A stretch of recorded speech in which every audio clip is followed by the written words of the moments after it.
Hey you! Before we start, I'd like to ask you to subscribe since this took a lot of work. The project is complete so far, and I hope you enjoy it. Don't forget to leave a like. See you next time. The story began on a rainy night. The forecast indicated that the rain would persist for about a week. The observatory had issued a yellow alert for heavy rainfall, with the possibility of raising it to red. Meanwhile, the scene shifted to the interior of an establishment that was still open, a bookstore. A young man held a book in his hands. He thought that, with such heavy rain, no customers were likely to appear. Still, he hoped that someone might be out on the street, without an umbrella and in need of shelter. This young man believed himself to be a good person. He imagined that by offering a simple gesture of kindness, he could touch people's hearts. Perhaps those who found refuge there would someday return. That, in turn, could bring him a small source of income. The idea that his hospitality might move someone gave him a sense of purpose. Meanwhile, outside, an entirely different scene was unfolding. A woman wielded a sword and, with a precise strike, severed a man's arm. Other masked figures, armed with daggers, began to pursue her. She reacted quickly, launching an attack and taking down one of the henchmen.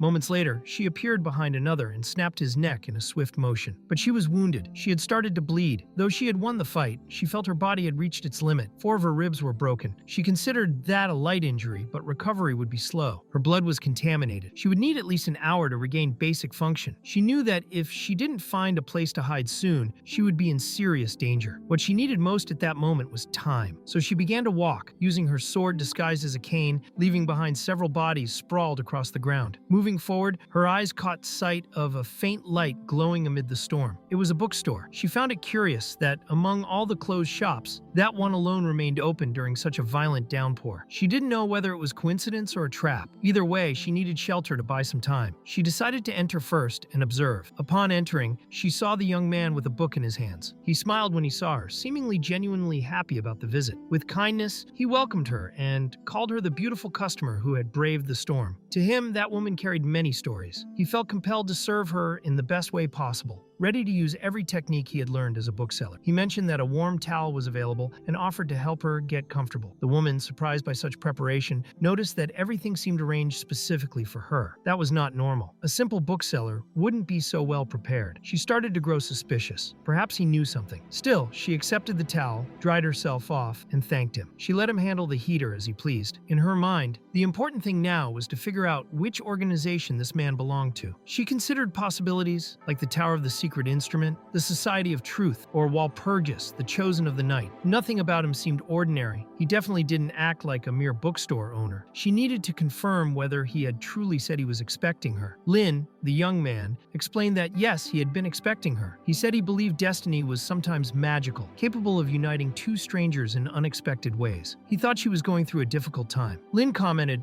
that the first step in understanding someone was to make a suggestion, that simply saying a person had problems meant little. It was merely a way to begin a connection. The woman agreed with that logic. To her, his comment seemed like part of a strategy. Lin continued his reasoning, murmuring that perhaps this was his chance. His goal was to heal the soul of that customer and deepen their connection. The woman, on her side, admitted she truly did have a problem, one that was driving her toward madness. But she still didn't know whether Lin was an ally or an enemy. She decided to use the opportunity to test his identity and uncover his true purpose. Lin made a guess. Perhaps her problem was related to a relationship. He spoke vaguely, using a common trick among liars. He believed that keeping things ambiguous would create room for the other person to open up. But this woman was no ordinary person. She had just dealt with armed men and knew when someone was trying to mislead her. Still, Lin invited her to sit. She complied, though she found it strange that a complete stranger could already know something so specific. In her mind, there was no way he could have known about the internal betrayal of the White Wolf in such a short time, unless he had been orchestrating everything from the start. So she told him she had been betrayed. She said it was all because of a certain man. The appearance of this magic mirror had been the beginning of everything. That wasn't an ordinary object. It was actually an egg of a magical beast capable of attracting the souls of others. Because of it, years of companionship had been thrown away. They had traded trust for greed and profit, even plotting to use their own group to eliminate their former allies. She thought it was all such a pity. Lin hadn't imagined her problem to be so brutal, but but he realized that precisely because of that, it was easier to explore than to fix. So he told her that everything in life has two sides. Even if she had been betrayed, it was also an opportunity, one where she could truly see who the people around her were. The woman began to believe he really did know everything, and she agreed that he was right. Yet she said she had still lost. She was wounded because of that betrayal. What she wanted now was to understand why she had witnessed such vileness. Lin pondered her words. He realized that the traitor must have deeply wounded her feelings. Then he explained that yes, there was a reason for it all. Now that she knew what was real and what wasn't, she no longer needed to pity those who had hurt her, even if they were people once close to her. The woman was taken aback. She began to think Lin had been waiting for her with a hidden purpose. She suspected he wanted to use her for some plan against the hunters. She found him cunning and refined. And she also felt that he despised the hunters. She started to think that he wasn't a simple bookseller, perhaps even a high-ranking dark mage. Then she asked what he thought she should do. Lin believed that since those traitors had lost their humanity, the best course of action was an eye for an eye, a tooth for a tooth. This was Lin's third point, the practical suggestion. He revealed that she didn't need to go easy on people like them. He was trying to offer a concrete, suitable suggestion after understanding her situation. In a way, he was comforting his customer. The woman was even more surprised. She wanted to know if he was truly suggesting that she lose her own humanity. She wasn't mentally prepared for that. Lin understood that this was the right moment to act, time to do business. So he showed her what he believed would be useful at that very moment, a book. He said it was the ideal kind of reading for someone who felt lost. He himself had been reading The Confessions by Rousseau and thought it was dull enough to help a confused lady find clarity. The woman looked at the book's title, Blood and Beast. She had never heard of it. She didn't understand why he was giving her that book right then. Suddenly, she found herself completely submerged in blood. Confused, she saw several tentacles emerge around her. She wondered if it was lycanthropy. Strange images flashed before her eyes, blood dripping into a teacup. Lycanthropy was a power contained within blood. A hunter's strength came from the beasts of dreams. They gained part of that power by injecting a small amount of tainted blood into their bodies. The stronger the blood, the stronger the hunter became, but the side effects could be deadly. The woman began to believe that this man possessed a method to control contaminated blood, something hunters relied on to survive. Such a discovery could change the entire balance of power. She thought that was what Lin wanted her to do. She was completely misunderstanding, yet poor Lin simply confirmed it. Yes, that was exactly what she needed to do, but not out of guilt, rather so she could face herself honestly. He was merely doing what he considered his job, recommending a book to a heartbroken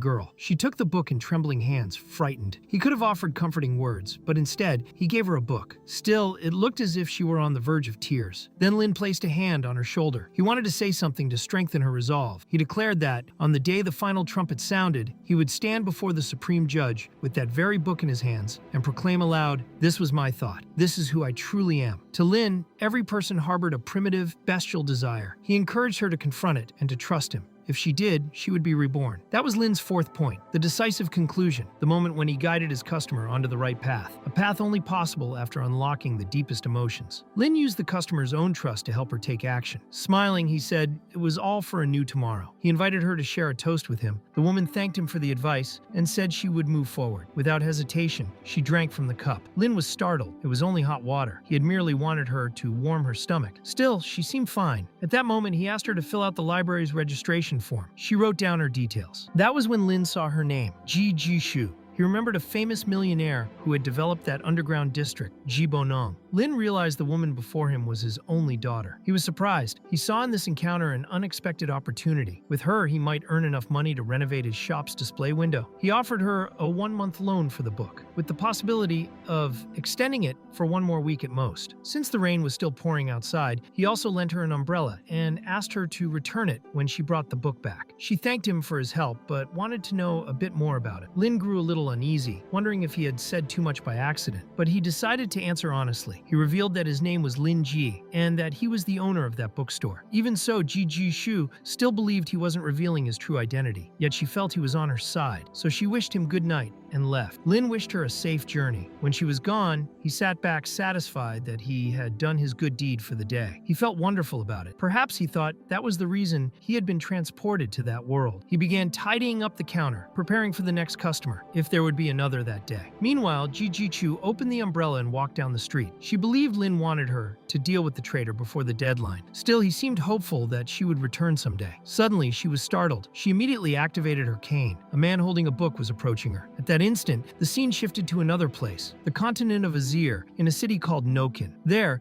Lin Jie picked up an old book titled Rituals and Folklores. Looking at it stirred old memories in his mind. He remembered his past life. He had lived in a city called Noken and claimed to have transmigrated to this world. It had already been 3 years since then. The story then returned to the year 2017. In Lin Jie's original world, he was a folklore professor. He was at the University X library. A student reminded him it was closing time and asked if he wasn't leaving. But Lin Jie said he wanted to read a little longer and told her to go ahead. He would close everything himself. She agreed, left him in charge, and went out. Outside, another girl was waiting for her. She asked if Lin Jie was still inside. The classmate said yes, that he loved books deeply. She also mentioned having heard rumors that he was a book maniac who spent all his salary on rare editions, taking it far too seriously. Inside, Lin Jie heard all that and just sighed. Night had fallen when he finally locked the library door. In the dark room, an enormous magical rune was drawn on the floor. The ritual preparation was complete. He knew that fulfilling such a wish seemed only a dream, but a faint spark of hope remained, and for that, he was willing to try, even knowing the pain and price it might bring. He placed his hand on the floor and made a simple wish, to possess all the books in the world, but nothing happened. Frustrated, he expected as much. He should have known it was an illusion. He had heard that this was a magic circle capable of granting any wish at a price, but he thought it was all nonsense. Yet something bizarre occurred. A strange creature appeared behind him. He felt its hot breath near his ear and froze in shock. When he turned around, he saw a door with a huge eye at its center. It was at that moment he understood. If he opened that door, his wish could come true, but the price would be steep. He could never return to Earth. He didn't hesitate. He stepped through without looking back. The scene shifted again. Lin Jie now held his teacup. After passing through the door, he had arrived in the city of Noken. Time there seemed to fly. Drinking tea in that world wasn't much different from before, but he thought such rituals must have consequences. What knocked at his door every day was simply a peaceful, quiet life. Still, he no longer wanted to think about it. He was free to update his library whenever he wished and could read an infinite number of books. From time to time, he healed the souls of his customers through simple conversations, feeling like a teacher of life. He loved living simply. His only concern was the lack of new customers. Still, his conversational skills remained sharp. He imagined that the young lady who had visited his bookstore must be doing well. But in reality, Ji Jishu was in shock. She saw an old bearded man standing right before her. The man passed her without a word. She froze, unable to react. Her hands wouldn't move. The old man realized the cause of it all was the book. He thought Ji Jishu was merely a lucky woman. Soon she felt herself being enveloped by an invisible serpent. The man, who was also carrying a book, vanished. Weak, Ji Jishu leaned against the wall, trying to understand whether that man was really who she thought he was. The old man walked on toward Lin Jie's bookstore, where Lin greeted him calmly. Lin Jie knew him as Old Wild. He asked if Wild had come to return a book. Wild smiled oddly and requested to be called by his real name. He also asked whether Lin Jie had gotten a new customer. He guessed Lin had lent her one of his more popular books. Lin Jie explained that he had chosen that book because he thought it suited her. Wild then returned the borrowed book. Lin Jie thought the old man shouldn't have read that title.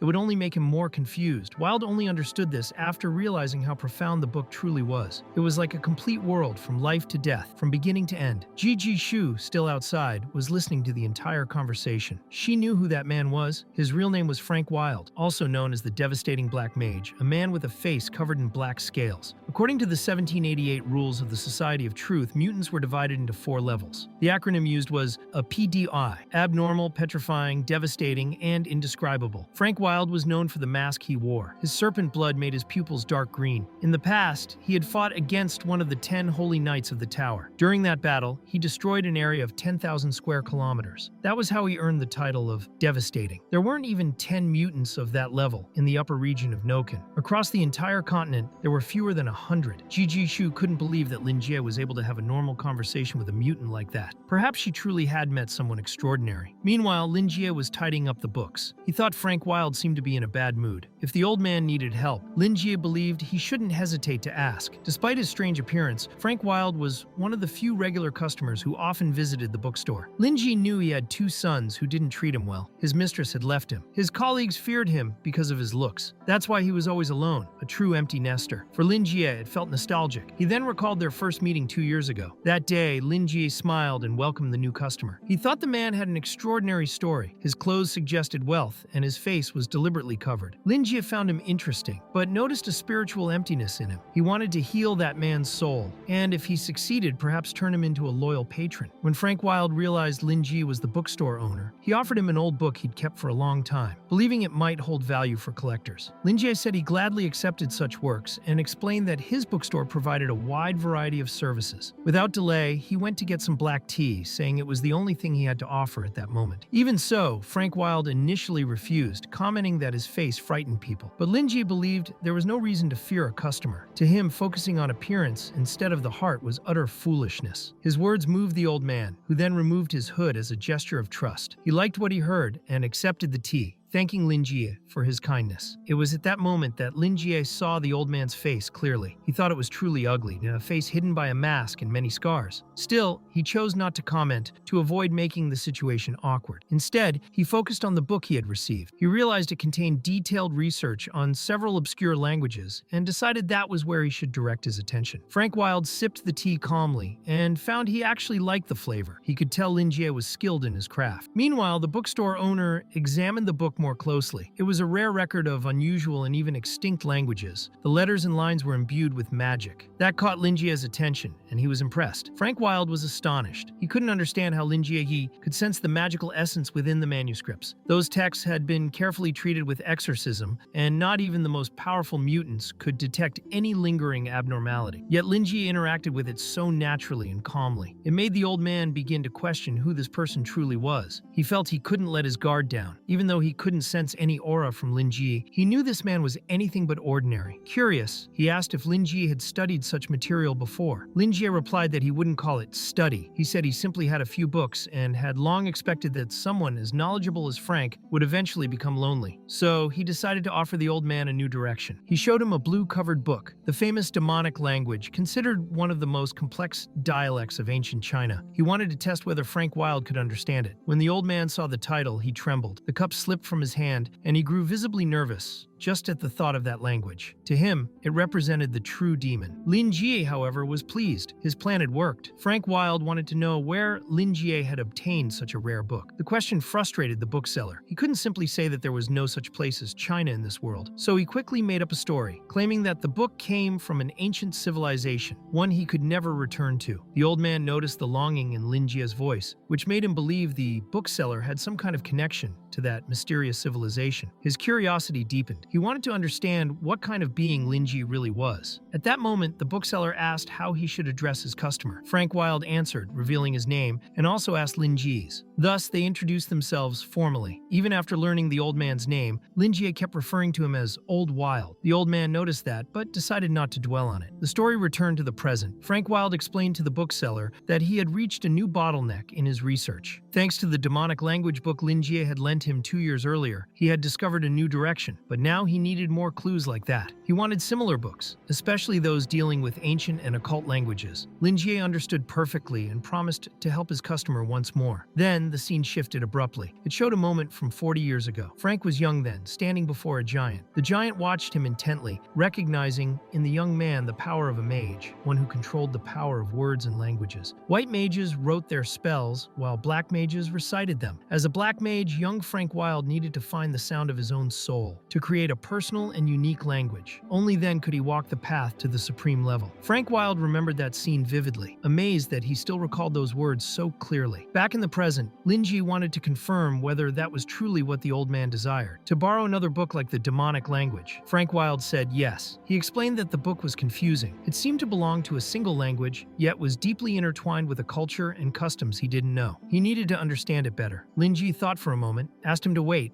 and stepped away, leaving the old man alone for a while. Frank Wilde still believed Lin Jie was a generous and selfless man. He remembered vividly how 2 years ago he had been humiliated in defeat by Joseph, someone he despised. His research path had become clouded, but Lin Jie had guided him without hesitation, gifting him a rare treasure without asking for anything in return, all while concealing his true power completely. Deep down, the old man was convinced that Lin Jie was some kind of hermit, a supreme-level scholar. 2 years had passed since then, and with the remaining knowledge from that book, he had uncovered crucial clues about forbidden spells. All of this was thanks to the help of that mysterious bookseller. Now he wanted to express his gratitude somehow. Lin Jie then returned, apologized for keeping him waiting, handed him the new book, and confidently recommended it. He apologized again, saying he didn't mean to sound pretentious, but confessed that he felt confident in that field. Frank Wilde's surprise was immediate. The book he was receiving had been written by Lin Ji himself. The bookstore owner explained that it was merely a humble piece of work. Frank found that unexpected. He was familiar with the three major religions, those who worship the Society of Truth, the moon cult connected to the Church of the Dome, and the Church of the Plague, which worship the mist surrounding the Great Walls. But this ghoul cult described in the book was something entirely new to him. He had never heard of it before. He could feel a sinister aura emanating from the text and thought that whoever had written it must be a dark and twisted person. He wanted to understand it better and began to suspect that Lin Jie might be trying to found his own religion. Frank Wilde wanted to know if that was truly Lin Jie's area of study, if he devoted himself to rituals. Lin Jie calmly confirmed it, explaining that this field of study had changed his fate in the past, even though it was something old and not worth mentioning until now. That only made the old man more curious. He began to believe that Lin Jie was in hiding precisely because he knew too much. He asked if the book had been hand-bound. Lin Jie then revealed that he had suffered an accident in the past and, because of it, was unable to officially publish his work. He said he only had that one copy but was lending it to the customer anyway, trusting him enough to do so. If the old man didn't trust his work, he could recommend another similar book instead. Even so, Frank Wilde was deeply grateful for his generosity. To him, it was an honor to have the chance to read something created by Lin Jie. He thought that book was priceless. It felt like the true life's work of the bookseller. At the same time, he felt a bit uneasy receiving something so important, wondering if he was being used as a test subject. Lin Jie, however, believed the old man was just being overly polite. Even though it was a unique copy, Lin Jie tried to reassure him. He placed a hand on the customer's shoulder and told him not to worry. He was certain the old man would value the book even more through his unique perspective. He also explained that the book wasn't that important to him. He had an entire forest of books around him and could reprint the content whenever he wished. The knowledge he carried in his mind could not be stolen. At most, people could take away his fame or fortune, and to him, those were the most useless things of all. He asked if Old Wilde understood what he meant. The old man was caught off guard by those words. Lin Jie only wanted to heal his soul. He believed that could only be done through companionship, by making the old man feel like he had a friend. But the old man, much like Ji Shu, interpreted everything differently. Even so, he thanked Lin Jie for his teachings. Lin Jie said he would be glad if the old man could recommend the bookstore or the book to others. Frank Wilde was more than willing to do so, believing that was the price the bookseller wanted him to pay. Or at least, that's what he thought. Thus, he promised to help spread Lin Jie's work. Still, he felt it would be best to keep the bookseller's identity a secret. He decided to study the book's contents carefully first, then only speak about it verbally and with great caution. He opened his magical inventory and thanked Lin Jie once again for all the wisdom he had received over the years. As a token of gratitude, he offered the bookseller a gift, a kind of gargoyle. Lin Jie was surprised to receive such an object, but Frank quickly assured him it wasn't valuable and didn't come close to what he had received in return. Still, the gift was sincere. He explained that he had been given the gargoyle by his professor on the day he graduated. The professor spoke highly of the creature, saying it had strong magical resistance and tough skin. Its claws and teeth were as sharp as knives, and it could sense murderous intent on its own. In combat, it was no weaker than the most feared elite knights. Lin Jie remained surprised by the old man's kindness. He examined the gargoyle closely, finding the craftsmanship so detailed it seemed almost alive. In truth, he didn't even realize that the creature was real. He thought it was just a precious keepsake. To him, that alone was enough. Lin Jie also felt that the object seemed capable of repelling evil. Since it had been offered by his customer, he gladly accepted it, saying it was a beautiful piece of art and that it suited him well. Frank Wilde was overjoyed to see that the bookseller liked it. As the visit came to an end and the old man prepared to leave, he couldn't hide how impressed he was by Lin Jie's kindness. He made it clear that next time, he would prepare a much greater gift, something worthy of a supreme level. Lin Jie smiled and said he would be waiting eagerly. After that, he bid the customer farewell and closed the bookstore. As he locked the door, his gaze fell upon the decorative gargoyle. He wondered if the old man could find another one to make a pair. However, he had no idea whether the gargoyle was male or female. Observing the sculpture once more, he concluded that it had a revitalizing aura, with a noble kind of intimidation. Feeling tired, he decided it was best to rest for a while. But before he could leave, he noticed a strange black liquid on the table. Shocked, he saw that the liquid began to move on its own, forming words. It said it had been a long time since they last met. Lin Jie was startled, but soon recognized the presence. It was the same entity that had sent him to that world. It had been 3 years since his last contact with the being. At that moment, Linjie believed its appearance meant it was time to pay the price. Still, he only wanted to know what he needed to do. He wasn't afraid. That mysterious entity had fulfilled his greatest wish, and for that reason, he considered it a benevolent spirit, something like a genie. He believed whatever the creature asked for wouldn't be unreasonable. When he read the words, his eyes widened. The entity explained that he had already paid the price. That was why it had awakened. Linjie wondered if this had something to do with him lending his book to old Frank Wilde. The mysterious creature confirmed that was exactly the reason. He then asked whether having the customer recommend the book to others somehow benefited the creature. Again, it confirmed. In the end, Linjie concluded there was no problem with that. He felt he had already done his part. Suddenly, the liquid vanished without a trace. The scene then shifted to a man named Jack. He was speaking through a communicator, saying he had discovered the whereabouts of the so-called Faceless Scale, referring to Old Wilde. He reported seeing him on 23rd Street in the city of Noken and believed he was involved in an internal conflict among hunters. He also mentioned that the old man had stayed inside a bookstore for an entire hour, which Jack found extremely suspicious. He thought the bookstore might actually be a black mage's hideout. The person on the other end of the line was shocked by the information, calling it highly valuable and promising to gather the data to report directly to Joseph, the same person Frank had mentioned earlier. However, Jack didn't realize that Frank Wilde himself was standing right behind him. The old man found it amusing how that young man was such a brave little mouse. Without wasting a second, Jack drew a knife and tried to attack the supposed dark mage with everything he had, but Frank was faster. He grabbed Jack's face with one hand and snapped his neck with ease, killing him instantly. On the other end of the line, the man who had been speaking with Jack panicked, not understanding what had just happened. Frank, meanwhile, crushed the communicator under his foot, finding it audacious that someone had dared to spy on him in a residential area. In his opinion, death was a light punishment for such a crime. The rain continued to pour relentlessly. The scene then shifted to the secret instrument tower. The man who had been in contact with Jack earlier was now rushing down the hall toward the Situation Room, the director's office. When he arrived, he knocked on the door to report what had happened. The director of the secret instrument tower immediately granted permission for Claude to enter. As soon as the subordinate stepped inside, the director asked whether something had happened to the magic mirror. Showing deep anger, he abruptly stood up and slammed his fully mechanical hand onto the desk. The impact was so intense that a huge crack spread across the wooden surface. He was furious with the Nokins, whom he considered a true plague. According to him, if it weren't for those people, he would already be at home, enjoying a peaceful retirement. Now, all he wanted was to use the tombstones of the Noken families as punching bags. Claude, startled by his superior's outburst, only wished he would calm down, but the director wasn't in the mood to listen. Then he noticed that Claude had left the door open. Immediately, the subordinate turned and closed it as fast as lightning. He then apologized and said that a new case had just come up. The director couldn't imagine what could be more important than the crimes committed by the Nokins. However, Claude explained that the spy responsible for monitoring 23rd Street had been killed. Before dying, he had discovered the whereabouts of Frank Wilde. Upon hearing the Dark Mage's name, the director's eyes widened, and his fury returned in full force. Claude continued, explaining that Frank had vanished after the Battle of the White Hills 2 years earlier. At the time, everyone believed he was dead, so much so that a bounty had been issued for his capture. No one expected him to have survived. In truth, the only one who had believed that was the director himself. He knew Frank very well and even felt a strange thrill upon learning that his enemy was alive and so close. Determined, the director swore to crush his enemy's head and utterly destroy him. The problem, however, was the lack of information since Jack had been killed. Even so, Claude reported that Frank Wilde had spent over an hour inside an ordinary bookstore. It was possible that he had bought or borrowed a book. The director found all of that suspicious. It made no sense to him that Frank, a powerful dark mage who used words as a source of power, would simply walk into a common bookstore to get any random book. Still, Claude insisted that the store was registered as a property of the Ash Tree Merchant Group. According to records, it had been active for 3 years, and though it had few customers, it enjoyed a good reputation. Claude also mentioned another curious detail. The bookstore's owner was not a native of that city. That raised suspicions that the place could, in fact, be a hideout for dark mages. But he made it clear that they still lacked conclusive evidence. The director, irritated, couldn't understand the doubt. In his view, the Ash Tree Merchant Group belonged to the Druids, and Druids were known for their devotion to nature and the forests. Getting involved with dark magic would be completely inconsistent with their principles. Claude, realizing where the conversation was heading, began to fear the consequences. If they acted rashly, they could damage diplomatic relations with the Druids and provoke retaliation. The director's anger only grew. In another fit of rage, he punched the wall, shattering part of it. Enraged, he shouted that druids were nothing but watermelon eaters. Claude found that strange since, as far as he knew, druids didn't even eat watermelon. The director noticed his subordinate's puzzled look and sensed he was being judged as irrational. That made him step closer to Claude, attempting to intimidate him. Amid the tension, the director demanded that Claude repeat the mission of the Order of Knights. Trembling, the subordinate answered that it was to eradicate evil and bring peace to the world. The director agreed with the answer and made his point clear. They could not allow any evil person to remain alive, nor could they tolerate anyone who collaborated with evil. To the director of the Secret Instrument Tower, it made no sense that Frank Wilde had stayed inside that bookstore for more than an hour, just to chat, drink tea, or read a book. It sounded far too absurd. He looked at Claude suspiciously, wanting to know if his subordinate truly believed such nonsense. If the answer were yes, he would have no choice but to use his mithril curtains as an excuse to kick Claude's dignity. Nervously trembling, Claude tried once again to calm his superior down. He explained with difficulty that the Ash Tree Group still funded 40% of the tower's reconnaissance department. Upon hearing this, the director finally paused to think. That information made him hesitate. Without another word, he grabbed a coat. He had decided to personally visit the bookstore to find out what was so special about that place. The director, whose name was Abraham Joseph, began walking through the tower's corridors. As he passed, various staff members greeted him. The tower's structure was enormous, so he had to use an elevator to move more easily. In his hands, he carried a report containing information about Lin Jie,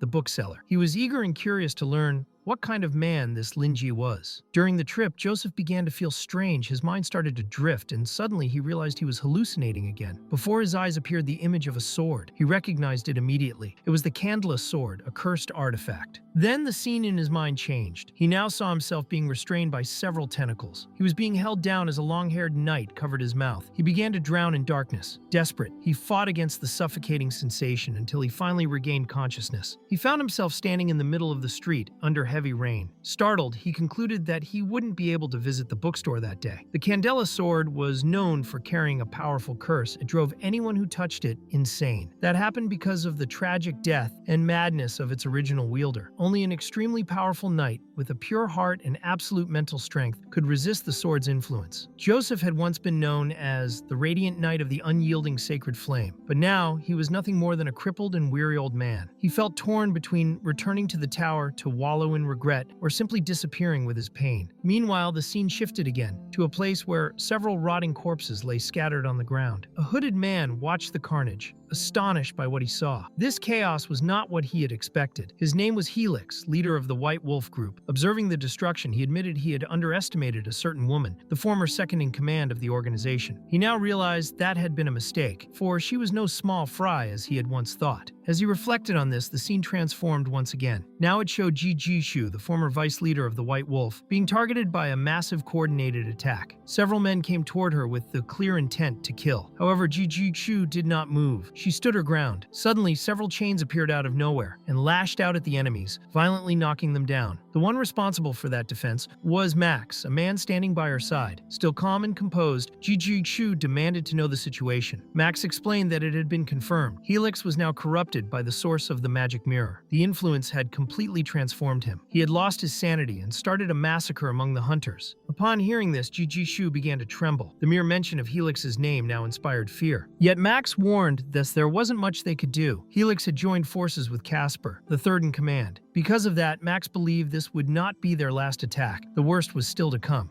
At that moment, Kay appeared, covering the rear. She was a loyal ally of Ji Jishu and brought vital information. Kay explained that Helix was far too powerful, the member closest to the state of panic within the White Wolf. Since Casper had trained most of the hunters, this was likely a well-planned scheme from the beginning. The only reason Ji Jishu had been betrayed in such a way was that she was being hunted because of a cursed enemy. Ji Jishu felt deep gratitude toward Kay, for she had swapped clothes with her to confuse their pursuers and had held off most of them alone. Without her allies' help, Ji Jishu knew she would never have escaped on her own. Kay, on the other hand, saw Ji Jishu as someone extraordinary. She didn't know exactly what Jishu had gone through, but since her return, it was evident she could suppress the side effects of cursed blood. Even in extreme states of transformation, Jishu maintained her sanity, something beyond the capacity of any normal hunter. To Kay, the way Ji Jishu combined pure agility with lethal destruction was something worthy of a goddess. Suddenly, another figure appeared, a man with a sinister little mustache. He made it clear that although Helix and Casper were strong, wrong, they were only close to the panic level. In his view, the true panic level hunter was Jijishu herself. He believed that both Helix and Casper would eventually fall to her. That man was Ryan, known simply as Ryan, the strategist and intelligence officer of the White Wolf. His flattering words left Jijishu a bit embarrassed, but she recognized she needed people like him around. Despite everything, she trusted Ryan's loyalty, for a magical rune of fidelity had been etched into his soul. The same enchantment placed by a white mage of their house protected both Kay and Max, allowing them to resist the mental corruption caused by the source of the magic mirror. Knowing this, Jijishu made it clear that everyone there shared the same cursed blood. Hunting the cruel beasts of dreams was a path they had all chosen willingly. There was no turning back. Max understood and accepted that truth. Kay only wished Jijishu would be careful. Meanwhile, Ryan, the cunning strategist, observed everything with analytical eyes. The group then began to move. The scene shifted to the gate of a church. With her brutal strength, Jijishu smashed the entrance as if it were made of paper. Inside, they found Casper, the third in command of the White Wolf. However, something was off. He was alone. That immediately raised Jijishu's suspicion. She wanted to know where Helix was, but Casper gave no answer. Jijishu stepped closer, sensing that something wasn't right. When she touched his shoulder, she got her confirmation. Casper was dead. Acting quickly, she called Max, who pulled out a vial of medicine. Kay, nauseated, struggled not to vomit. Swiftly, Jijishu applied the liquid to Casper's body. Within moments, he began transforming into a werewolf. Even faced with the grotesque sight, Jijishu remained focused. She wanted answers. She needed to know where Helix was and whether he had taken the source of the magic mirror with him. Casper, now in a beastly state, looked like a deranged creature, disheveled, with marks and symbols covering his body, somewhat resembling the singer Post Malone. His eyes glowed a deep crimson, and his skin was marred with pulsating black veins. In the midst of his collapse, he uttered in a distorted voice that Jijishu's holiness was about to arrive. Moments later, his body convulsed violently, then went limp. He died before their eyes. Jijishu froze, her gaze lost for several seconds, unable to process what had happened. Then, overwhelmed by frustration, she struck the wall with a brutal punch, cracking the concrete. The impact echoed through the church hallway. She deeply regretted not being able to prevent that outcome. Max, trying to stay level-headed, suggested they ask for help from Haywood, the white mage of the house. He believed Haywood wouldn't refuse assistance, especially under such dire circumstances. However,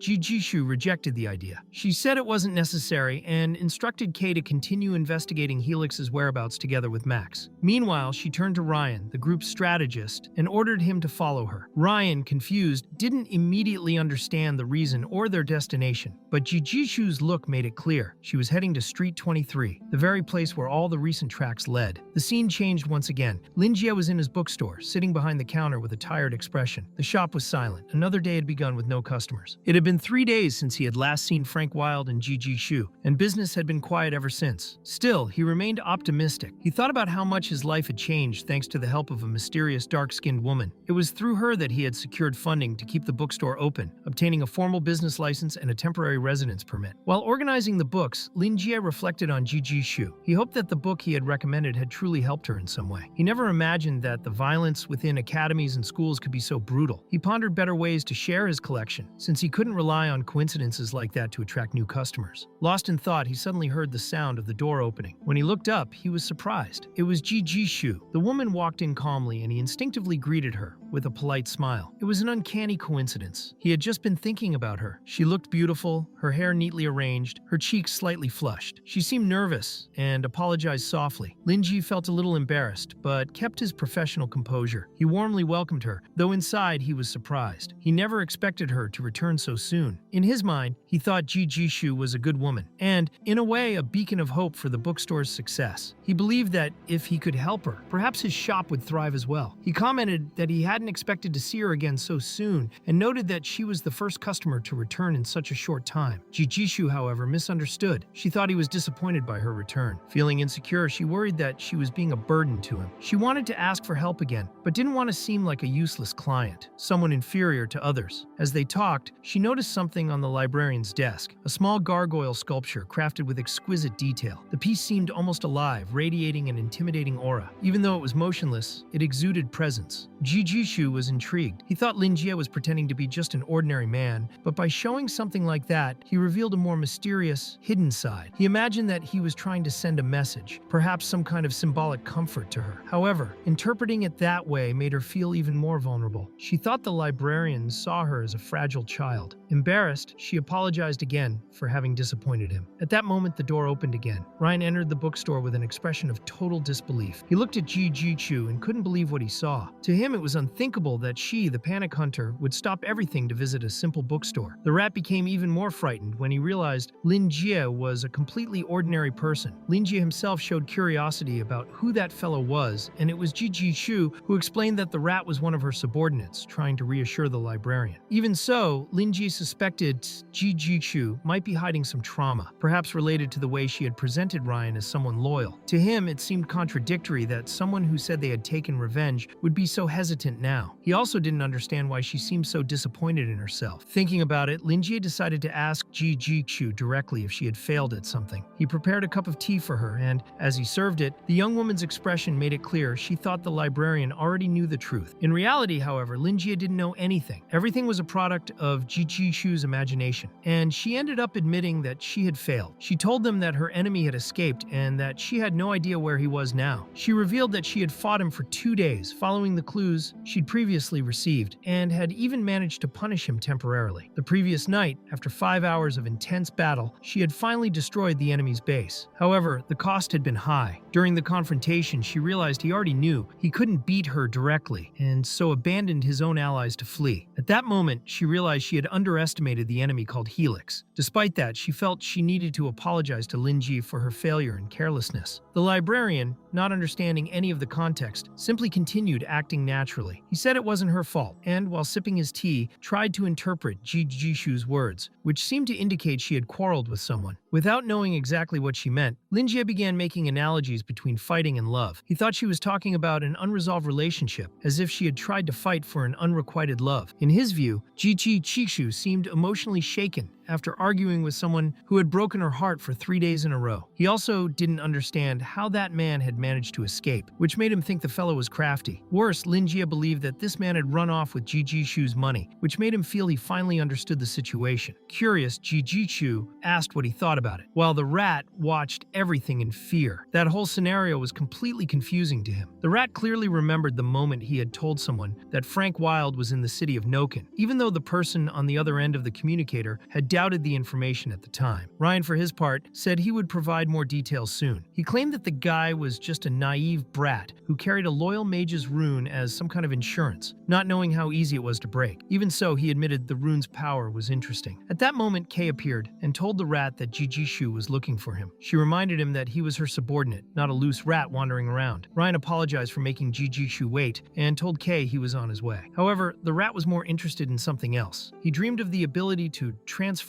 freely between man and wolf. If he found the way to obtain that power, he believed he would have the key to defeat the hunters and get the information he needed. For him, even a wild rat like him could become a king, so he didn't want to disappoint his leader, Ji Jishu. He also didn't understand why she treated the librarian with so much respect, as if she were facing an indescribable deity. Ji Jishu sought guidance from Lin Jie, who calmly explained that she didn't need to worry so much. According to him, everything was simpler than she imagined. The enemy she was facing was no longer a specific person, but other fears, something more internal. What paralyzed her was, in fact, fear itself. Lin Jie said that if she just waited a little, good news would come soon. As he spoke, the rat looked visibly confused and shocked. To him, everything Lin Jie said seemed false, like empty words said with a gentle smile. He recognized it, tricks of an experienced liar, and the rat believed he knew this type of behavior very well. Then Lin Jie apologized to Ji Jichu and asked her to wait a few minutes because he needed to take care of something. He said he would return in about 5 minutes. In truth, the reason was simple. He had drunk too much tea, thinking no one else would come to the bookstore, and now needed to go to the bathroom. Meanwhile, outside the conversation, Ryan grew impatient. He wanted to know what his boss was doing. To Ji Jichu, that tone was disrespectful, and she thought he was being clueless. She explained that she had brought the rat there only because his information might be useful, not because she trusted him or valued his presence. She made it clear the rat didn't even understand basic rules of behavior. To her, he was reckless. Hearing that, the rat was outraged. He felt offended to be called reckless. To him, Linjie might be rotund and elegant, but he wasn't as special as he seemed. The rat believed that if he wanted, he could find at least 3 people at the librarian's level. He couldn't understand how Linjie had left his leader so confused, so lost. But before he could continue, Jijikishu pulled the hidden blade from her cane and pointed it at him, ordering him to be quiet. She said she knew she shouldn't have brought him. To her, malicious people only saw malice in others. Angry, Jijikishu declared that if he had no use, she would kill him right there. The rat felt the weight of the threat, but tried to stay calm. He thought she was too naive, easy to manipulate. He imagined that if he made her trust him, everything would work out. In the end, he guaranteed his loyalty to her and said that one day she would understand. At the same time, he discreetly drew a hidden blade from beneath his wrist, the kind seen in assassin games, wanting to prove his worth when Linjie returned. Outside, the rain fell without stopping. Thunder split the sky and the atmosphere grew heavy. Suddenly, the gargoyle mage moved toward the rat, as if it had sensed something. Linjie began to go down the stairs at that exact moment. Jijikshu, seeing this, thought perhaps the librarian had warned the gargoyle. The attack happened so quickly she didn't even have time to react. In an instant, the rat had already been eliminated. If she had been the target, nothing would have been left. That moment made Jijikshu tremble. For the first time, she felt what it was to stare death in the face. It was a chilling, terrifying, definitive sensation. She believed Linjie already knew Ryan's intentions and his recklessness, but had chosen not to act directly. Instead, he made an excuse to go upstairs, letting the gargoyle deal with the problem. To her, it was a brutal yet elegant tactic. Even so, she didn't know what to do. She couldn't think of how to fix the situation and deeply regretted having brought the rat to that place. She decided there was no use asking for help anymore. Now she was worried about what the bookstore owner would think of her. Upon returning, Linjie noticed that something was off and asked if there was something wrong with the madame. He saw that she looked pale and suggested she relax a little. He said the bookstore should be a cozy place for its customers and that there was no reason for her to look so frightened. With a smile, he assured her that he wasn't going to devour her. Jijichu's reaction became even tenser. Frightened, she apologized and began to explain that her assistant had been extremely ignorant. She admitted she shouldn't have brought him there and only wanted the librarian to believe that it hadn't been intentional. Faced with Jijichu's reaction, Linjie was completely confused. He didn't understand why she had been so scared. In reality, he had only made a joke to lighten the mood. Gradually, he considered the possibility that Jijichu truly believed he could devour people, which sounded absurd for someone so warm and friendly as him. He began to think that she was more naive than he had imagined. Now it made sense why she had been emotionally hurt by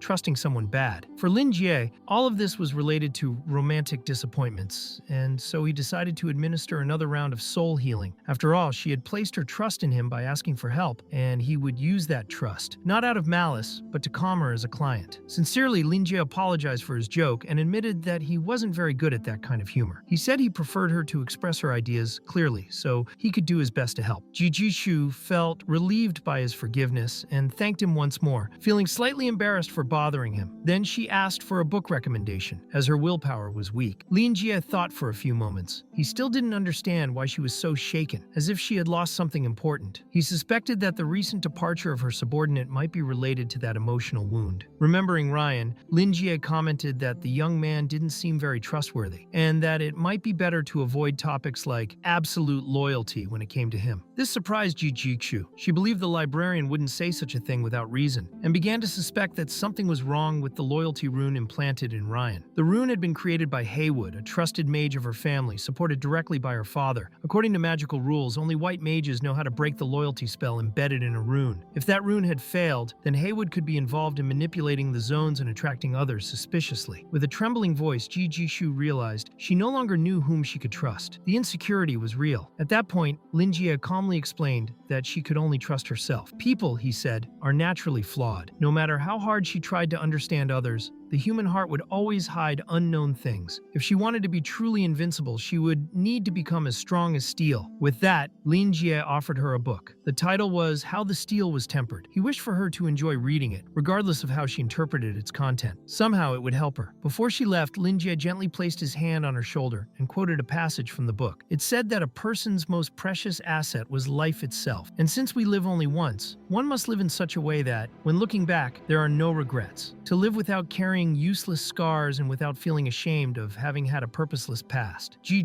left the bookstore knowing she possessed her own destiny. Outside, she noticed something strange. The book's title had changed. It now read Steel Will. Upon opening it, a powerful flash burst from its pages. In seconds, she began to feel its effects. The force contained within the book was intense. The infinite will of steel touched her very soul. The impact was so strong that she began to bleed from her nose. Yet she smiled. It was as if she were awakening from a long sleep. She remembered everything: the gargoyle incident, the betrayal, the breaking of the rune. And now she was certain. The rune implanted by Haywood had been failing for a long time. Then, a vision appeared. A massive eye, brimming with strange energy, advanced toward a house and grabbed Ryan by the neck. The power of that gaze struck her as well. She didn't fully understand what was happening, but she knew it was the book's effect. Even without full comprehension, she felt that Linji had done something extraordinary. He had reshaped her soul with ease and granted her a large amount of mana. This gave her the chance to rise to the panic classification. A new level of power. That kind of boost made her nearly overflow with satisfaction. For Ji Shu, this wasn't a punishment. It was a blessing, a second life, and it wouldn't be an exaggeration to say that Lin Ji had given her exactly that. Ji Shu truly believed Lin Jie was trying to build his own power through the hunters. She thought he wanted to gradually transform the ranking system and the ecosystem in which these hunters operated. That's why she believed he had decided to help her. As for his intentions, she felt she fully understood them. From that moment on, she would dedicate herself completely to him. She would give her body, her loyalty, and her obedience. Above all, she didn't want to disappoint him again. Meanwhile, Lin Jie looked out the window and saw Ji Shu outside, being hit by the rain. He also noticed her bleeding nose, which confused him. Deep down, he hoped she wasn't some unbalanced girl, especially after having been abandoned by a past love and now visiting his bookstore so frequently. Despite everything, he didn't want to think anything impure. Moreover, she was very wealthy and for that reason could not be interested in someone ordinary like him. Therefore, he thought he should stop acting like a beta and begin thinking of better ways to attract more customers to the bookstore. The scene then shifted to Joseph, who held a piece of paper with information about Lin Jie. He was standing right at the bookstore's door. After checking the data, Joseph believed he had found the right location. He found the bookstore suspicious and didn't understand why Frank would visit such a place. Nevertheless, he knew he couldn't let the opportunity slip now that he had a lead. What bothered him was having to verify everything personally, when he preferred to rely only on spy reports. But as a knight, he still believed his mission was to deliver justice with his own hands. With that in mind, he decisively entered Lin Jie's bookstore, where Lin Jie was at that moment reading a children's book called The Little Prince. Though it seemed simple, the book contained deep reflections and touching lessons. Lin Jie thought it would be a perfect bedtime read, but he was startled by the sound of the door opening. He was surprised and even pleased to see another customer arrive that day. Deep down, he thought Ji Shu was like a lucky charm for his business. Seeing Joseph, Lin Jie thought the new visitor looked threatening. Nevertheless, he maintained his welcoming demeanor and greeted him, explaining that customers could read, borrow, or purchase any book in the store. Observing the environment, Joseph concluded that it really seemed like an ordinary bookstore. There was no strange energy or unusual aura in the air. If that was the case, he thought it wasn't worth wasting time asking questions about Frank. Looking at Lin Jie, he noticed that he was very young and might not even have relevant information. The only thing that caught his attention was the decorative gargoyle in the store. To him, Frank would never give something like that without a deep reason. So Joseph wanted to confirm whether Lin Jie was really the owner of the place. The librarian noticed that the client wasn't very friendly, but he responded affirmatively and called him Grandpa.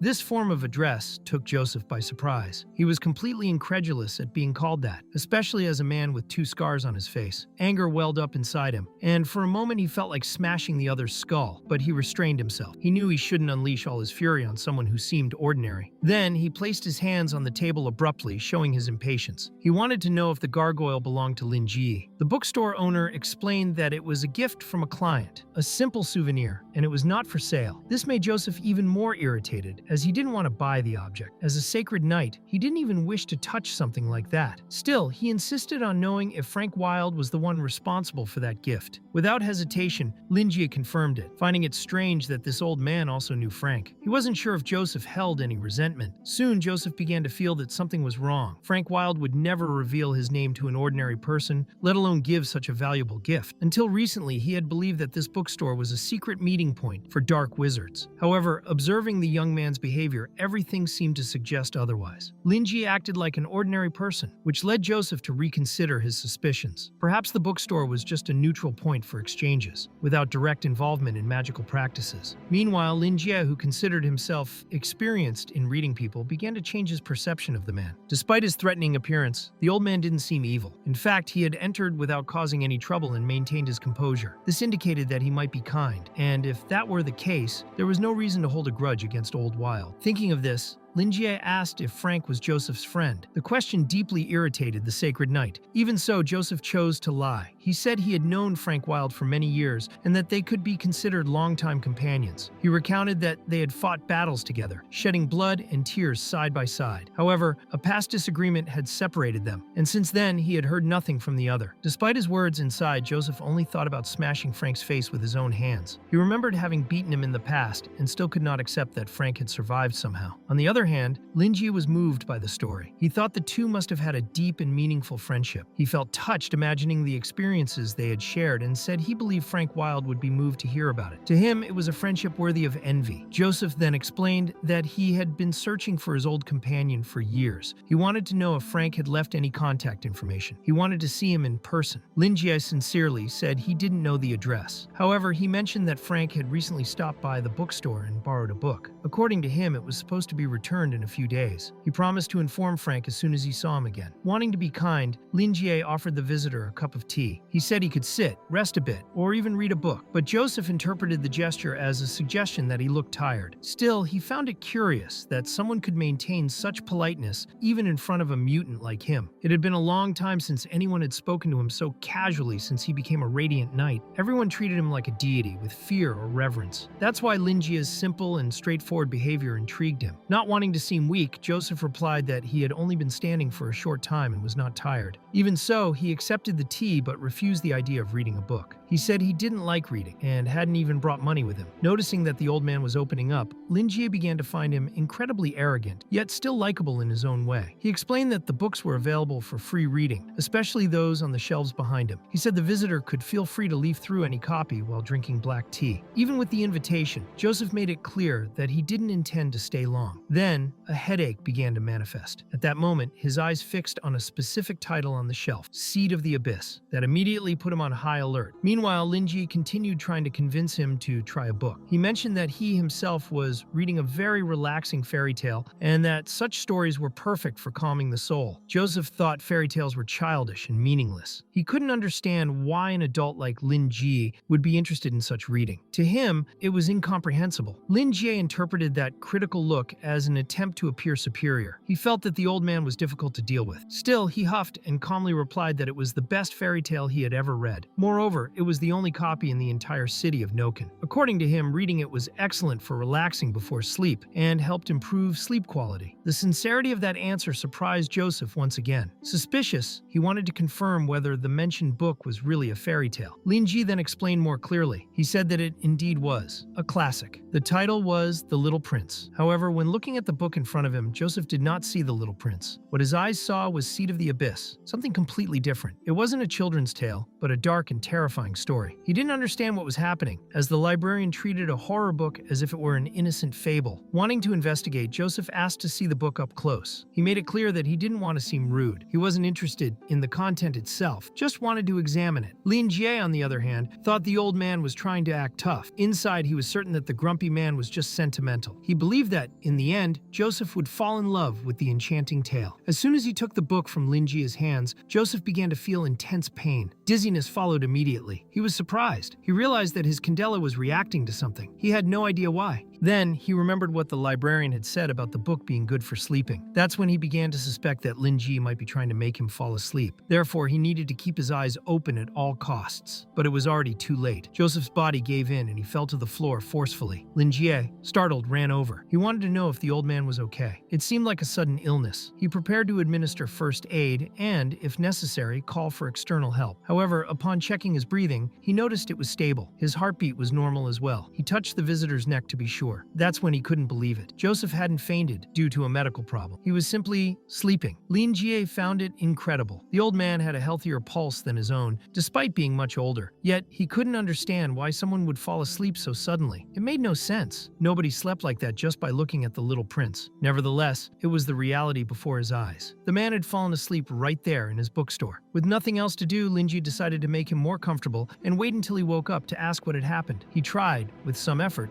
to drag the old man's body into a better position, but it was useless. Lin Jie was weak. He had imagined Joseph to be heavy, but not this heavy. To him, the knight seemed like a true brown bear, muscles on every part of his body. That was completely unexpected for someone of his age. If Joseph were lean like Frank Wilde, it would have been much easier to handle. However, in this situation, Lin Jie needed someone else to help, maybe a customer, but there was no one nearby. With no alternatives, he sighed deeply and looked at the sleeping body. With respect and resignation, he silently apologized to the old man for what he was about to do. Then he began dragging him as if he were truly handling a corpse. It was at that moment he noticed something unexpected. Old Joseph had a mechanical arm. This made Lin Jie realize that the elderly man was disabled, just like Old Wilde. The arm was confusing, complex, with a design that no ordinary person could operate. This made Lin Jie imagine that the old man might have been a high-ranking military officer, now retired. That arm reminded him of veterans he had encountered before. They had the same aura, cautious behavior, imposing presence, and clear signs of post-traumatic stress. In Lin Jie's view, this type of elderly person was always difficult to deal with. He was therefore unsurprised by the old man's arrogance. Now everything made sense. He also knew that mechanical arms were prone to malfunctions and short circuits, especially when exposed to moisture. Given this, he believed the old man's fainting had been caused by an electric shock. When he paused to think more carefully, he realized that the whole situation seemed very strange. The image he imagined was disturbing. It was as if he were carrying the body of someone he had just secretly killed and was now bringing it to his store to hide the crime in a macabre way. However, he pushed these absurd thoughts aside. He knew he was a good person, and no one would think such a thing of him. Even if the scene were misinterpreted, he was not at fault. Then a black cat entered the store and was startled by the scene. Lin Jie noticed that the old man was holding the book firmly, even unconscious. This indicated that he had really enjoyed the reading. Lin Jie thought the old man was stubborn, but deep down, just wanted him to have a good night's sleep, despite his arrogance. Suddenly, Lin Jie heard a sound coming from outside. He noticed a paw print on the ground, left by the cat, and quickly went outside to investigate. Upon leaving, he discovered it was just a cat. He told the feline to go back home, as staying out in the rain was dangerous. Meanwhile, the cat seemed restless, as if deeply shaken by everything it had witnessed. As soon as it moved away from the bookstore, its form changed. It shed the metamorphosis and revealed its true identity. A man visibly in shock, crying.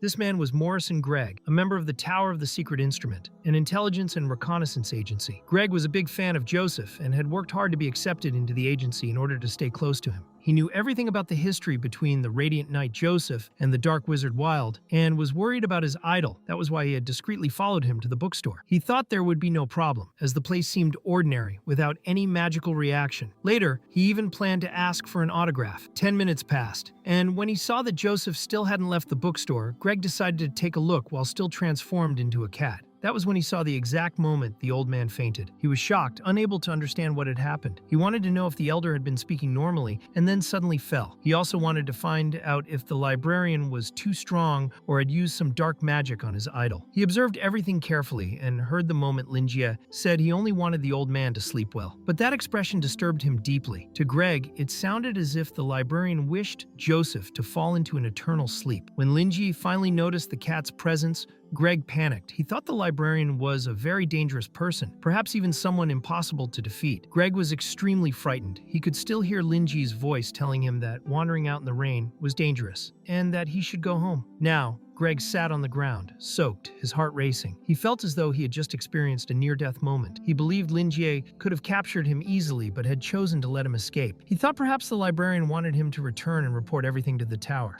With no other option, Gregg transformed back into a cat to continue his mission. After all, he was just a novice, working at the post for only a year. Still, he was willing to do anything to impress his idol. He believed this was the most important mission of his life. Soon after, the scene shifted. Joseph awoke, confused, trying to understand where he was. However, he realized that this was another of Candela's cursed illusions. What surprised him most was that, this time, he did not feel pain. He heard a voice saying that when one gazes into the abyss gazes back and recognizes him as one of its own. Joseph thought this was a quote taken from a fairy tale. The words began repeating in his mind, invading his thoughts. He felt completely anguished, wishing it would stop. Deep down, he heard a voice saying it was happy to finally meet him. He saw a sword but didn't understand why it seemed to be shrinking gradually. He wanted to know if it had any connection to Candela. Everything seemed to mix with that old fairy tale. In front of him, he saw the image of a long-haired elf, which confused him, because fairy tales, to him, were exclusively children's stories. Then he suddenly woke up. He was startled, still holding the book. He looked at the cover and then sat up, trying to calm himself. Linjie felt relieved to see that the old man had awakened. In the end, Joseph simply thanked him. In the end, Linjie didn't want the old man to worry. He just wanted to know if he was all right. Joseph quickly stood up and said he was feeling great, better than ever even. Linjie found that obvious, since the man's physique was monstrous. He believed no one would ever doubt that Joseph was a retired soldier. He also thought his ability to judge people was becoming increasingly accurate. He even suspected that the old man could kill an ordinary person with a single punch. In Linjie's mind, if Joseph ever struck Old Wild, part of the elder's torso would go flying. The fact that the two were friends was excellent news. Deep down, Joseph only wanted to apologize to the librarian for accepting his hospitality and being a burden. But Linjie saw no problem with that. He made it clear that he enjoyed making his customers feel as comfortable as possible. Joseph realized that the librarian genuinely wanted to help, as he offered his hand to any customer regardless of their affiliations. The only thing that mattered was being a client. That unwavering kindness reminded Joseph of the elves. The elven race was ancient and long-lived, always exuding elegance and wisdom. Because of that, Joseph thought it made sense that the owner of the bookstore could be an elf. Having lived for so long, he might have abandoned the very notions of good and evil, choosing instead to help anyone and treat everyone with respect and warmth. Joseph believed Linjie had opened the bookstore because elves valued knowledge. In his mind, humans no longer cared about books. Ancient legends said that Candela was once the prince of the old elven kingdom and would later become the moon king of the elves. He was the source of the plague and the first to lose his sanity. He took his own life with his sword, sealing his soul within it. The soul became a curse, and the long sword that shared the king's blood turned into a maddened magical weapon. Since then, every bearer of the sword would lose their sanity and eventually die. Before entering the bookstore, Joseph believed there was no hope left for him. But the book he now held could soothe Candela's spirit, and he had no idea how anyone who wasn't an elf could possess such a thing. He also believed Linjie had to be an extremely ancient elf to own so many books. He imagined that Linjie had used every bit of his magic over the centuries to maintain his longevity, which had cost him the ability to generate magical energy. The wild story spinning in Joseph's head seemed to make perfect sense now. He worried that the book might be the only existing copy and wanted to know if he could really borrow it. Linjie saw no problem with that. He wouldn't have recommended it otherwise. From the moment he saw Joseph, he knew that book was meant for him. He understood that many people suffered the same pain Joseph did, carrying confusion and remorse. Those emotions made them feel weak, doubt themselves, and sometimes even lose their sanity. Joseph knew that the effects of war always left deep scars. Those scars haunted warriors for the rest of their lives. Linjie understood that what destroyed such people wasn't pain itself, but the fragility hidden within kindness. Meanwhile, Joseph pondered deeply about what it meant to be kind and remembered all the blood he had seen along the way. He had watched former sword bearers fall to the feeling of imperfection, and now he wondered deep down whether it was wrong to be kind. Linjie explained that the key word in such situations was weakness. He spoke about how people with great expectations and a strong sense of responsibility often tried to project confidence, security, and support to others as a way to hide their own vulnerabilities. That tendency to save others but not oneself was to him true weakness. Joseph was astonished. Everything suddenly made sense. He now understood that the true cause of madness wasn't the sword's curse, but the silent corruption brought about by the relentless pursuit of perfection. That realization made him even more melancholic, lamenting that no one had ever noticed it before. He wondered how long this sense of peace would last, though Linjie didn't quite understand what he meant. Still, Linjie doubted that the fairy tale's effect would be permanent. He thought it would be great if psychologists existed in that world. So, he warned Joseph that the calm he felt now wouldn't last forever, but that he could help him achieve a more stable result. Joseph was stunned by those words. It sounded as though the bookstore owner wanted to take upon himself the burden of Candela's curse. At that moment, he remembered the many comments over the years that called him the longest surviving bearer of the sword. But now he realized he had been sinking into his own flaws long before the curse had taken hold. Everyone saw him as a sacred, invincible figure, but he no longer embodied that image. He was on the verge of collapse. He paused to reflect and felt he had done the right thing by retiring. Perhaps this way he could find the sword's true bearer. Still, he wanted to know if Lin Ji was really sure about what he was suggesting, since it wasn't something simple. Lin Ji, on the other hand, was starting to believe that Joseph truly was a friend of Old Wild, since both shared a genuine concern for others. That made Lin Ji feel good, as if everything was going to be fine. He remembered being a professional life coach once and saw no reason to worry. Then he asked Joseph if he was still holding up, since it didn't seem so apparent. He offered Joseph the chance to keep the book, saying that he had carried heavy burdens for far too long, and that, for his heroic deeds, he deserved to rest. Joseph widened his eyes, deeply moved by the bookseller's altruism and elegance. He began to smile and replied that he didn't need to rest yet. He would only do so when the world was finally at peace. For now, he needed some time to reflect on everything, and would like to borrow the book for a few days. Lin Ji agreed without objection. He only asked the old man to register his contact information right there, and that was that. At the same time, Lin Ji felt genuinely happy. He believed he had gained another loyal customer. Lin Ji explained that Joseph only needed to make a small deposit, sign his name,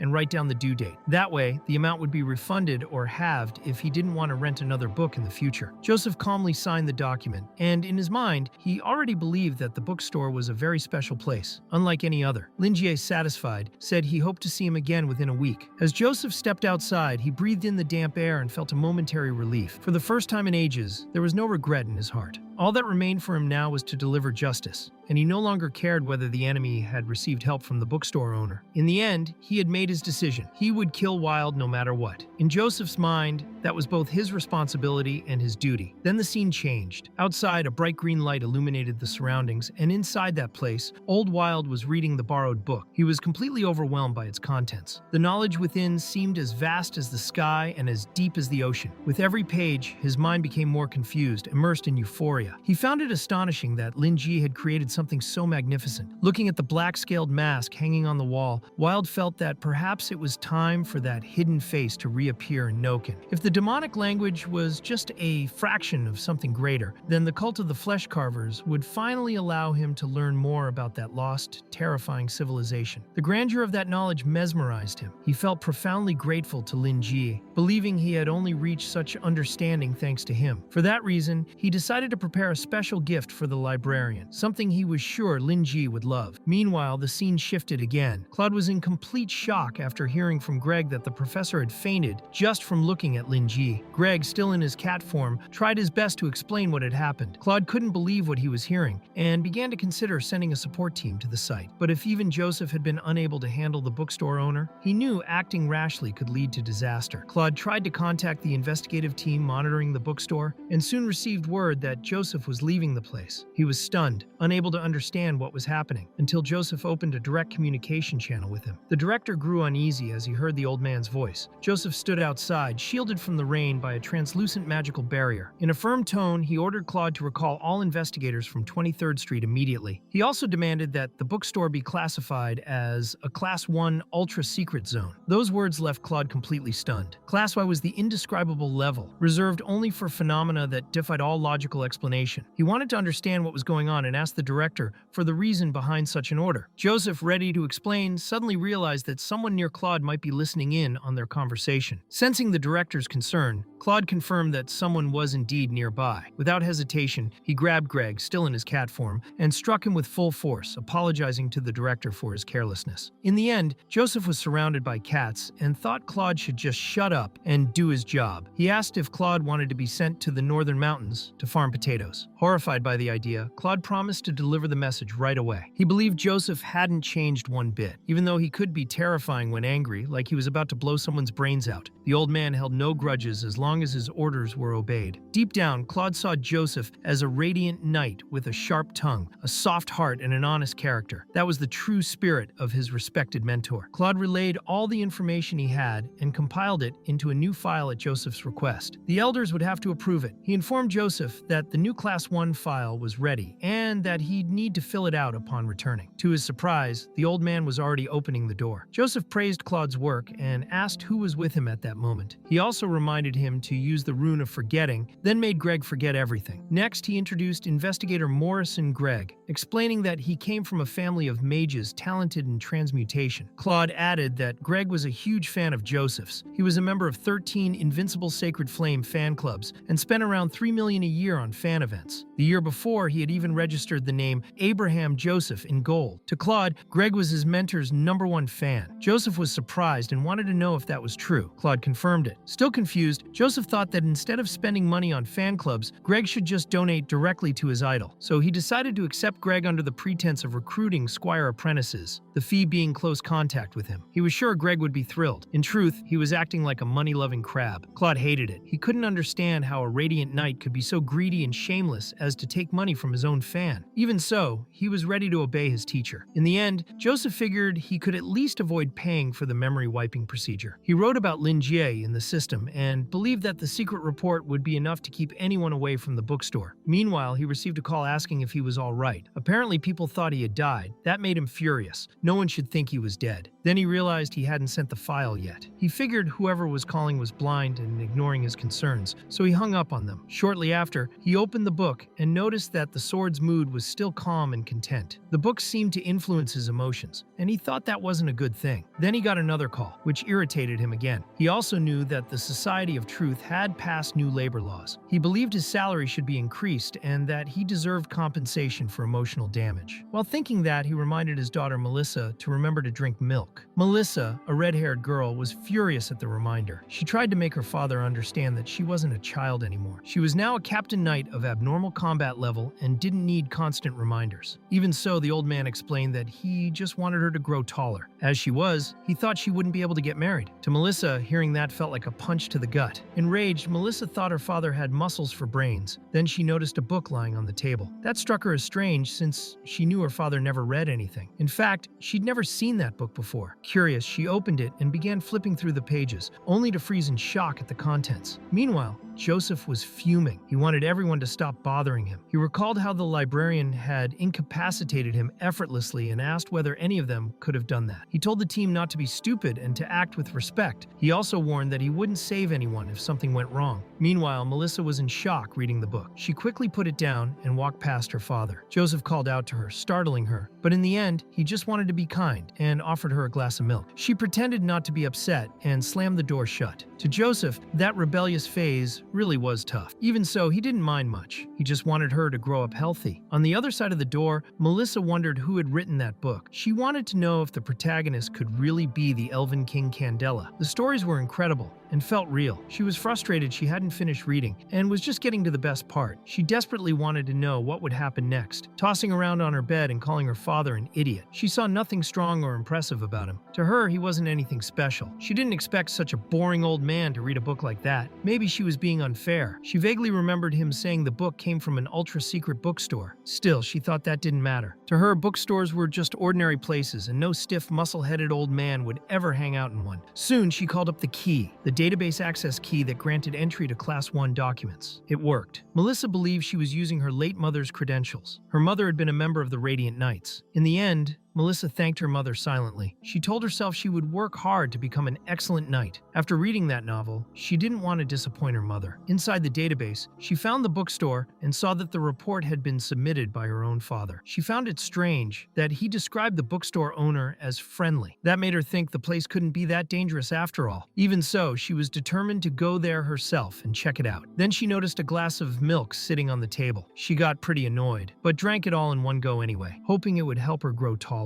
Meanwhile, the observatory raised the heavy rainfall alert level to red. The roads leading to Noken's lower district were temporarily closed. All drainage systems were operating at maximum capacity. According to one expert, if the downpour continued for another week, 1/3 of Noken would be completely flooded. Analysts reported that the rain originated from a cold air mass over the northern mountains. The scene then shifted to Lin Ji, who was mopping the floor of his bookstore. He was worried. It had been raining non-stop for a week. If it kept up, he was thinking of buying a boat. He was tired of that chore and felt he should stop worrying about customers. Just living normally was already hard enough in that weather. When he saw the ground floor completely flooded that morning, he thought maybe it was time to move. Luckily, all his books were still intact. After much effort, he managed to clean everything up. The floor shone, and he felt proud of having done it all by himself. He flipped the sign to open and wondered if the little cat had managed to get home. It was dangerous to wander around in such awful weather. The scene then cut to Morris and Greg, who was overjoyed to be in Joseph's office. Seeing everything with his own eyes was like a dream. Joseph's scent was everywhere, and that made Greg even more emotional. Meanwhile, Lin Jie kept wiping the bookstore windows. The scene shifted again to a furious man. He was enraged because his television had stopped working due to the heavy rain. In desperation, he called out for God's help. After thinking for a moment, he realized the problem wasn't with the TV or the wiring. The fuse must have blown. The circuit breaker was outside, and he didn't want to go into the rain. He thought about asking his next-door neighbor for help. The guy seemed nice and always willing to lend a hand. He even figured the neighbor would be happy for the chance to be useful. So he knocked on the door and asked if his neighbor was home. The neighbor was Lin Ji, who promptly replied and asked how he could help. The man explained that his TV was acting up and that it was probably the circuit. He said he was busy and couldn't go out at the moment and asked if Lin Jie could go to the back of the shop and check the breaker. He explained that it was behind the back door on the right-hand wall. Lin Jie agreed to help without a second thought, but as soon as he left, he was caught by surprise. He felt something strange and then saw a creature standing right in front of him. He remained calm, thinking it only wanted him to lend more books, but the creature pointed toward the outside. Lin Jie asked if it wanted to help him with the circuit breaker, and that was exactly it. He found the creature polite and cute. It went to the back, fiddled with the breaker, and the television came back on. The man was very happy and thanked his neighbor, saying he would ask for his help again if needed. Lin Ji watched as the creature turned into a black liquid and vanished. The man kept watching TV calmly, still surprised by his neighbor's kindness. Then something happened. The creature appeared right in front of the TV and attacked the man, who was eliminated on the spot. For Lin Jie,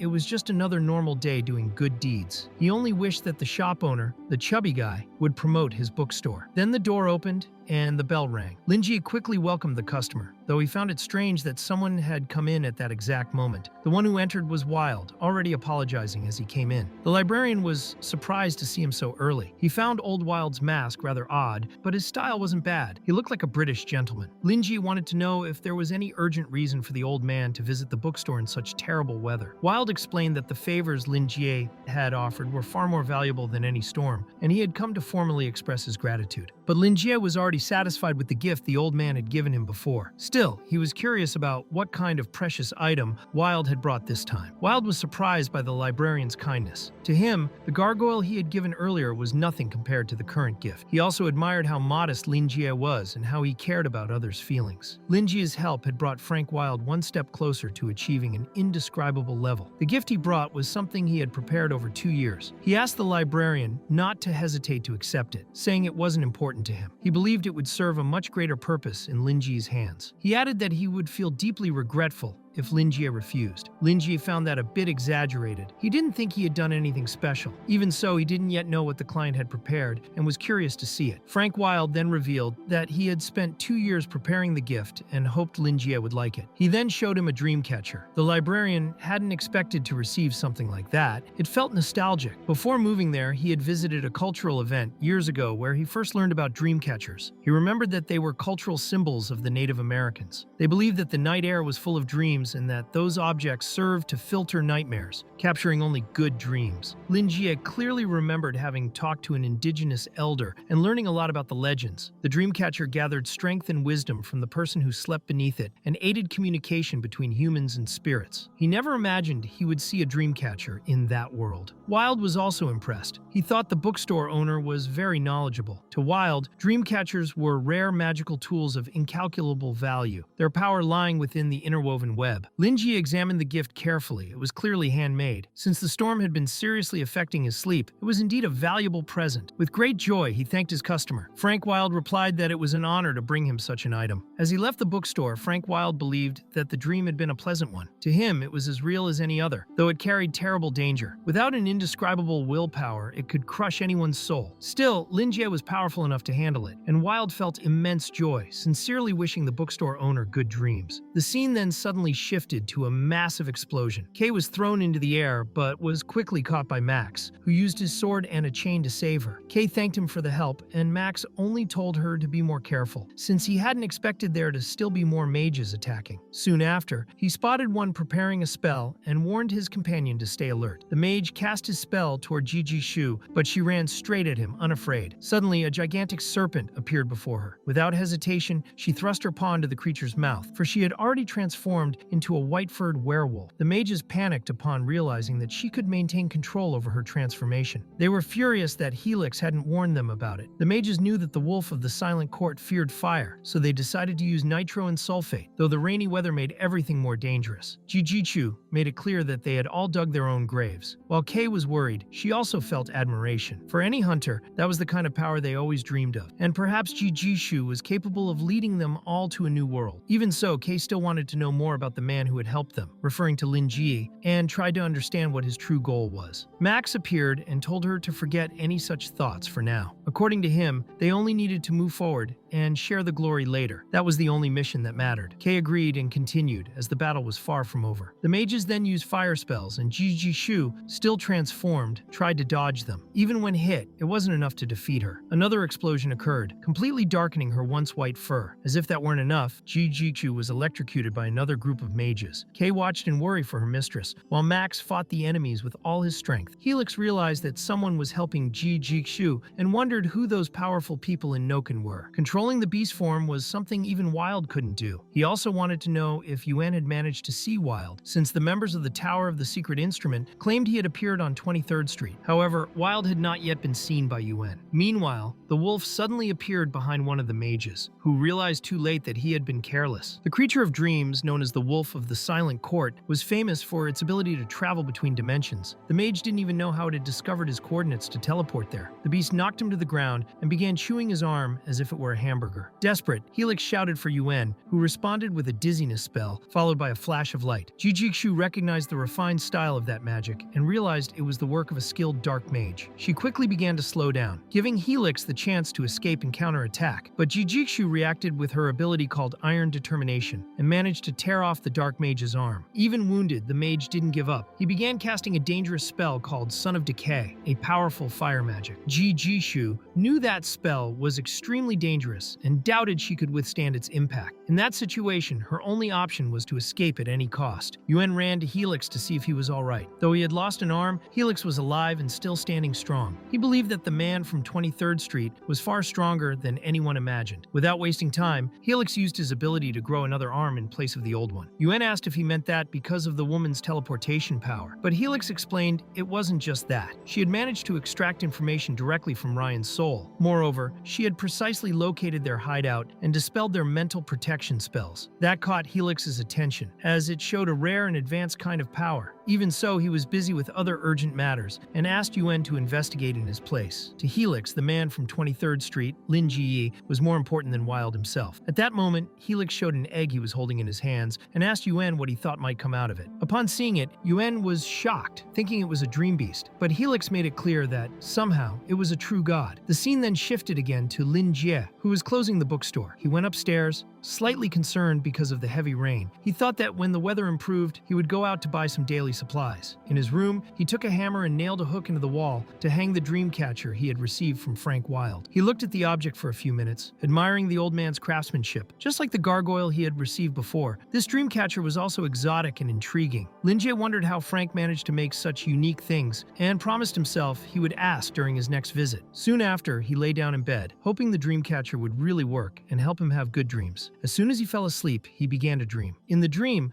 Snowflakes were falling, but they looked more like ashes. Unlike what one might expect, they weren't cold. In fact, there was a faint warmth to them, which somehow made sense within a dream. Not far ahead, something caught Linjia's attention. He saw something beautiful, a gigantic tree that clearly couldn't exist in the real world. Leaning against the tree was an elven girl with her eyes closed. She wore a crown, and at the same time, a strange yet familiar melody stirred in Linjia's heart. The whole scene looked like something straight out of a fairy tale. He found it so beautiful that he finally understood Old Wild hadn't been exaggerating. Near the tree, he found a white flower, delicate, with a refreshing scent. And even after staring at it for a long while, he still felt it couldn't be real. Linjie began to believe it was a lucid dream. A lucid dreamer can keep his thoughts and memories, and even feel everything as if it were real. In the end, he figured the dream catcher must have acted as a kind of psychological suggestion, mixed with Wild's words, causing the dream to unfold this way. Soon he realized that if this really was his dream, then he could have whatever he wanted. When he saw the elf lying there, a mischievous idea crossed his mind, but he decided that even in dreams, there should be limits. Still, he couldn't help but feel curious about why such a beautiful woman was there, right before him. After all, it was just a dream, and nothing could actually happen, so he decided to approach her for a closer look. When he got near, he was sure it had to be a dream. The elf's beauty was like a flawless work of art, as if she were a goddess that couldn't exist in real life. Since it was only a dream, Linjie decided to allow himself a bit of freedom. Though he was romantic at heart, he felt like leaving a gift for the elf. He placed the flower beside her as a sign of admiration for her divine beauty. He felt a little bold for doing it, but since it was only a dream, and she was asleep, he saw no harm in it. But then, suddenly the elf opened her eyes. That caught Linjie completely off guard. The elf stood up, and he was even more shocked. He hadn't realized that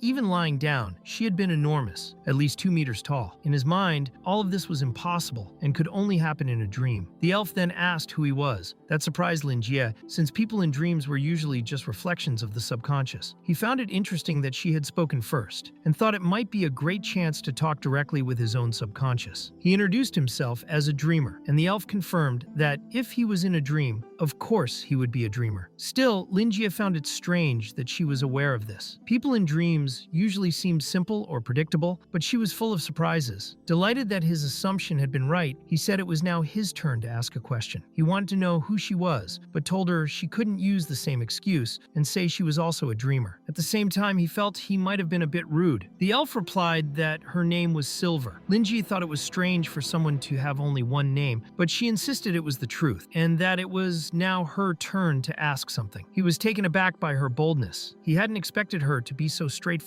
To make matters worse, her smile was so beautiful that it left him speechless. Silver explained that she had been in that place for a very long time. She didn't know exactly how much time had passed. She thought the place was beautiful, but also terribly silent, as if the silence itself could be deadly. She wanted to know if Linjie could give her an answer to what she was feeling. He was confused by the question, but guessed that what she was describing was simply loneliness. Even so, his mind started to wander elsewhere, wondering whether he could expand his business even within a dream. The scenery suited him perfectly. A romantic hill covered in irises, straight out of a fairy tale, and a beautiful, elegant elf beside him. He guided the conversation with calm, refined words that soothed the soul. It was exactly the kind of thing he loved to do. For Linjie, it was the perfect pastime, and he was slowly becoming addicted to that dream. Linjie also couldn't help noticing that the pajamas he was wearing in the dream were rather casual. He preferred his usual clothes, and suddenly, that's what he was wearing. Since he already knew he was in a lucid dream, he understood that he could shape the environment to a certain extent, and because it was a dream, he decided to act with less restraint. He invited Silver to sit with him and extended his hand. The beautiful elf took it. Linjie, ever dreamy and a bit shy, was distracted by how her hand felt, cold and soft at once. But he also wanted to understand the situation better. Sitting on the ground together, he asked if she had always been the only one there. Silver explained that this dream had never had anyone else in it. No one could enter, and Linjie was the only one who ever had. He immediately compared her to a Rapunzel trapped in an enchanted garden, living in eternal rest, as if her life were a fairy tale. He felt sorry that it was just a dream, since he could never truly help her. Even so, he explained to her that the feeling she was experiencing was called loneliness. He told her that she had no one who truly understood her. That's why she felt that way. With nothing new in her routine, all she could do was reflect. And the more she thought, the more it hurt. Many people face that kind of pain. Silver agreed that reflection was the root of suffering, since no one had ever understood her. Those who tried to get close always ended up wanting to change her, or pushing her away. That made Linjie thoughtful. He found her almost like a philosopher. Then he quoted a saying, "Man thinks and God laughs," asking her not to take it literally. What he meant was that